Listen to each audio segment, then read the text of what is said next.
जहांगीरपुरी में action bulldozer.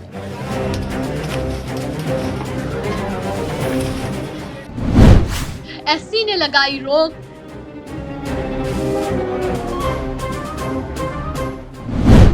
क्या अब नहीं चलेगा बुलडोजर?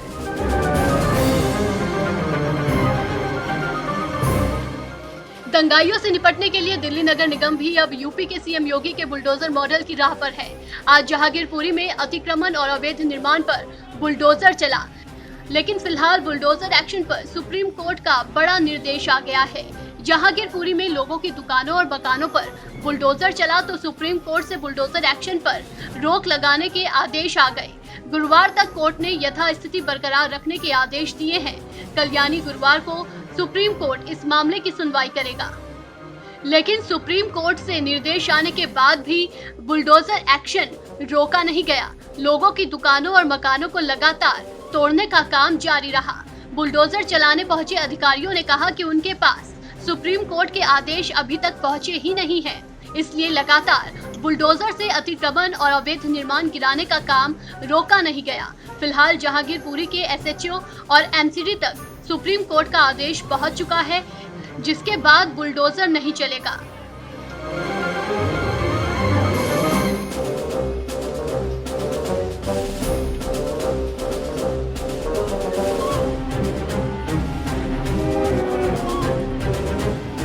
सुप्रीम कोर्ट में अभी तक 2 याचिकाएं दाखिल की गई हैं, जिसमें पहली याचिका यूपी, एमपी समेत देश के अन्य राज्यों को लेकर है, जहां हिंसा की घटना के बाद कई लोगों के घर दुकानों पर बुलडोजर चला।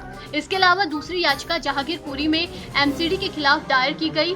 इस मामले की सुनवाई के दौरान कोर्ट ने जहांगीरपुरी में यथास्थिति बनाए रखने का आदेश दिया है, यानी अभी कुछ दिनों तक वहां पर बुलडोजर पर ब्रेक लगा दिया गया है।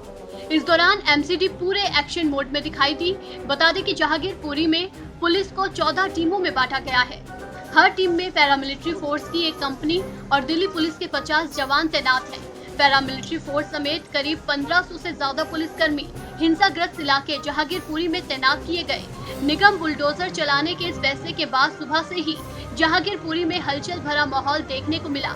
गौरतलब है कि देश की राजधानी दिल्ली के जहांगीरपुरी में 16 अप्रैल को हनुमान जयंती के मौके पर हुई हिंसा के मामले में अब बुलडोजर से एक्शन लेने की बात कही जा रही है। बीजेपी ने जहांगीरपुरी हिंसा में लिप्त आरोपियों के द्वारा कराए गए अवैध निर्माण पर बुलडोजर चलवाने की मांग की थी, जिसके बाद अब जहांगीरपुरी में बुधवार और बृहस्पतिवार 2 दिन अतिक्रमण रोधी अभियान चलाने का फैसला किया गया था।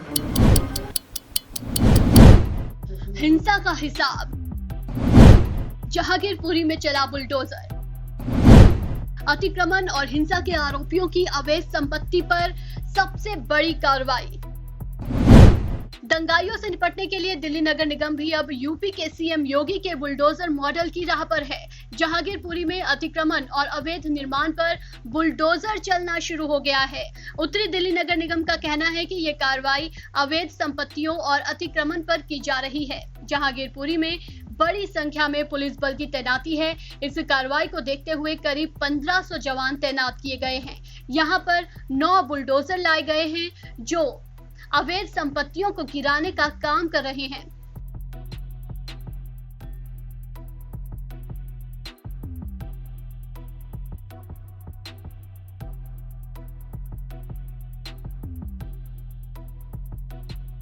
बुलडोजर एक्शन से पहले जहांगीरपुरी के कुशल चौक में दिल्ली पुलिस के जवानों ने कुछ इस तरह से स्थिति का जायजा लिया था।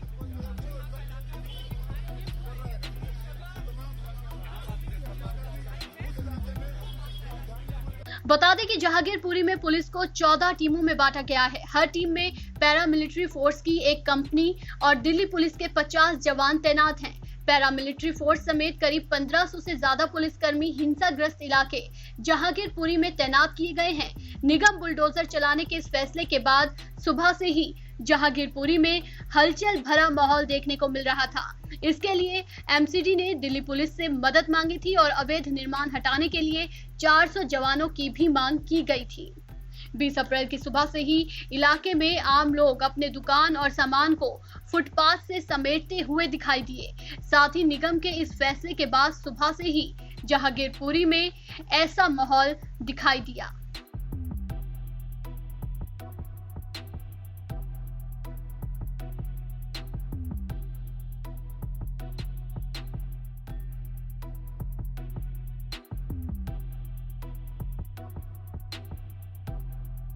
गौरतलब है कि देश की राजधानी दिल्ली के जहांगीरपुरी में 16 अप्रैल हनुमान जयंती के मौके पर हुई हिंसा के मामले में अब बुलडोजर से एक्शन लेने की बात कही जा रही है।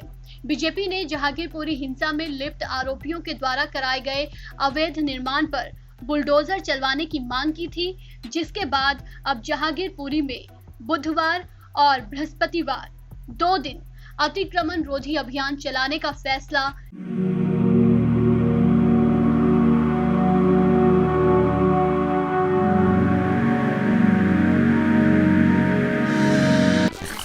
देश की राजधानी दिल्ली के जहांगीरपुरी में हनुमान जयंती पर हुई हिंसा के बाद निगम प्रशासन ने कड़े तेवर अपना लिए हैं।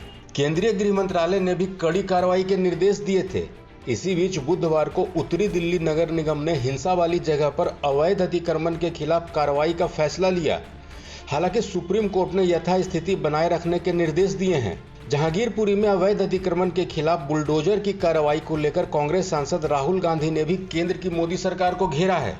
राहुल गांधी ने कोयले की कमी से संभावित बिजली संकट का जिक्र करते हुए मोदी सरकार को सलाह दी। राहुल गांधी ने ट्वीट किया, 8 साल की बड़ी बातों का परिणाम है कि भारत के पास 8 दिनों का कोयला बचा है। बिजली कटौती से छोटे उद्योग खत्म हो गए हैं, महंगाई बढ़ रही है। बिजली कटौती से छोटे उद्योग धंधे बंद हो जाएंगे और इससे बेरोजगारी बढ़ेगी। राहुल गांधी ने अपने ट्वीट में केंद्र की मोदी सरकार को नफरत के बुलडोजर से ध्यान हटाकर पावर प्लांट पर लगाने को कहा है, जिससे देश में बिजली संकट ना हो। दरअसल उत्तरी दिल्ली नगर निगम प्रशासन ने 20 और 21 अप्रैल को अवैध अतिक्रमण के खिलाफ कार्रवाई के निर्देश दिए थे। इसको देखते हुए सुरक्षा के कड़े इंतजाम किए गए। बुधवार की सुबह बुलडोजर लेकर निगम प्रशासन के कर्मचारी कार्रवाई करने पहुंचे। कार्रवाई तो शुरू हुई, लेकिन सुप्रीम कोर्ट ने यथास्थिति बनाए रखने के निर्देश दिए। इसी मामले को लेकर कांग्रेस सांसद राहुल गांधी ने ट्वीट करके केंद्र की मोदी सरकार पर तंज कसा।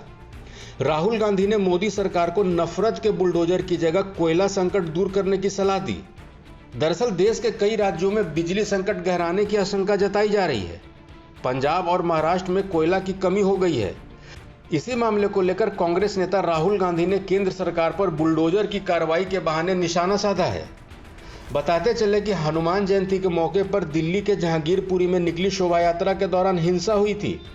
इसके बाद निगम प्रशासन ने अवैध अतिक्रमण के खिलाफ कार्रवाई की बात कही। इस मामले को लेकर AIMIM चीफ असदुद्दीन ओवैसी समेत कई नेताओं ने अपनी बातें कही। दूसरी तरफ कांग्रेस नेता राहुल गांधी ने भी केंद्र की मोदी सरकार को बिजली संकट पर ध्यान देने की सलाह दे डाली। देश भर में कोरोना वायरस के मामले एक बार फिर तेजी से बढ़ने लगे हैं। हर रोज कोरोना के नए मामले सामने आ रहे हैं। जिस तरह से कोरोना के मामलों में इजाफा हो रहा है, उससे चौथी लहर के आने का खौफ बढ़ रहा है। लखनऊ, हरियाणा समेत कई जिलों में कोरोना के मामले बढ़ने के बाद प्रशासन ने मास्क को एक बार फिर अनिवार्य कर दिया है। वहीं इस बीच केंद्रीय स्वास्थ्य मंत्रालय की ओर से जारी आंकड़ों के मुताबिक पिछले 24 घंटे में कोरोना के 2067 नए मामले सामने आए हैं। नए कोरोना संक्रमित मरीजों की संख्या में करीब 66% की बढ़ोतरी हुई है। बता दें कि कल मंगलवार को 1247 नए मामले सामने आए थे। पिछले 24 घंटे में कोरोना से 40 लोगों की मौत हुई है। इसके साथ ही कोरोना से होने वाली मौत के आंकड़े पर नजर डालें तो कोरोना से कुल मौतों की संख्या बढ़कर 5,22,006 हो गई है। केंद्रीय स्वास्थ्य मंत्रालय के मुताबिक देश में कुल कोरोना संक्रमित मरीजों की संख्या बढ़कर 4,30,47,594 हो गई है। वहीं देश में पिछले 24 घंटे में 1,547 कोरोना संक्रमित मरीज ठीक हुए हैं। इसके साथ ही ठीक होने वाले लोगों की संख्या बढ़कर 4,25,13,248 हो गई है। नए मामलों के बढ़ने के कारण अब एक्टिव मामले भी बढ़ने लगे हैं। देश में कोरोना के एक्टिव केस की संख्या 12,340 है। सरकार कोरोना वायरस पर काबू पाने के लिए वैक्सीनेशन पर जोर दे रही है। अब तक वैक्सीनेशन का आंकड़ा 186,90,56,607 पर पहुंच गया है। पिछले 24 घंटे में 17,23,733 कोरोना वैक्सीनेशन हुआ है। देश की राजधानी की बात करें तो दिल्ली में कोरोना के सबसे ज्यादा केस सामने आ रहे हैं। दिल्ली में पिछले 24 घंटों में कोरोना वायरस के 632 नए मामले सामने आए हैं। और इस दौरान किसी भी कोरोना संक्रमित मरीज की मौत नहीं हुई है। इसके अलावा यूपी, महाराष्ट्र, हरियाणा में भी केस बढ़ रहे हैं। ऐसे में केंद्र ने इन राज्यों से कड़े कदम उठाने के लिए कहा है। इस साल अप्रैल के महीने में ही लोगों को मई और जून जैसी गर्मी का एहसास हो रहा है। प्रचंड गर्मी ने लोगों के पसीने छुड़ा दिए हैं। आसमान से लगातार आग बरस रही है। दिल्ली से लेकर हैदराबाद तक तो राजस्थान से लेकर मुंबई तक लोग लू के थपेड़े झेल रहे हैं। पूरे उत्तर भारत में भीषण गर्मी पड़ रही है। इस बीच मौसम विभाग ने खुशखबरी दी है। गर्मी से बेहाल लोगों के लिए ये खबर राहत देने वाली है। मौसम विभाग ने कई जगहों पर मौसम में बदलाव की संभावना जताई है। आज उत्तर भारत के कई राज्यों में तेज आंधी चलने के आसार हैं और 21-22 अप्रैल को आंधी के साथ हल्की बारिश होने का अनुमान है। मौसम विभाग ने 20 अप्रैल से गर्मी से मामूली राहत की खबर दी है। मौसम विभाग के मुताबिक राष्ट्रीय राजधानी दिल्ली में आज से मौसम बदल सकता है। आईएमडी ने कहा है कि दिल्ली में तेज आंधी के साथ हल्की बारिश या बूंदाबांदी होने की संभावना है। मौसम विभाग ने दिल्ली के अलावा असम, मेघालय और आसपास के राज्यों में आज झमाझम बारिश होने का पूर्वानुमान लगाया है। मौसम विभाग के मुताबिक दिल्ली में आज का न्यूनतम तापमान 24 डिग्री और अधिकतम तापमान 41 डिग्री सेल्सियस रह सकता है। इसके अलावा कल यानी 21 अप्रैल का न्यूनतम तापमान 23 डिग्री और अधिकतम तापमान 39 डिग्री सेल्सियस रहने के आसार हैं। दोनों दिन हल्की बारिश होने के भी आसार हैं। पहाड़ी इलाकों में कहीं-कहीं हल्की बर्फबारी भी हो सकती है। हिमाचल प्रदेश में 20 अप्रैल के बाद से एक बार फिर मौसम पलट जाएगा। 20 और 21 अप्रैल को एक बार फिर बारिश का दौर शुरू होने वाला है। माना जा रहा है कि 20 अप्रैल के बाद से 2 महीने से चल रहा ड्राई स्पेल भी खत्म हो जाएगा। इसके अलावा उत्तराखंड में 20 और 22 अप्रैल को बारिश होने की संभावना जताई गई है। 20 और 21 अप्रैल को पश्चिम उत्तर प्रदेश और 21 को पूर्वी उत्तर प्रदेश में अलग-अलग स्थानों पर धूल भरी आंधी चलने का अनुमान है। पंजाब और उत्तर पश्चिमी राजस्थान के कुछ हिस्सों में गरज के साथ छींटे और हल्की धूल भरी आंधी चलने का अनुमान है। मौसम विभाग ने अगले 4 दिनों के दौरान बिहार, झारखंड, गंगे पश्चिम बंगाल और ओडिशा में आंधी और बिजली के साथ छिटपुट बारिश होने का पूर्वानुमान भी जताया है। साथ ही आईएमडी ने 4 दिनों के दौरान अरुणाचल प्रदेश, असम, मेघालय, नागालैंड, मणिपुर, मिजोरम, त्रिपुरा, पश्चिम बंगाल और सिक्किम में तेज हवाओं के साथ भारी बारिश का अनुमान जताया है। इतना ही नहीं, तमिलनाडु, पुडुचेरी, कराईकल, कर्नाटक, आंध्र प्रदेश और तेलंगाना में भी इस दौरान तेज हवाओं के साथ बारिश होने के आसार हैं। इस खबर में फिलहाल इतना ही। तमाम अपडेट्स के लिए बने रहिए वन इंडिया के साथ।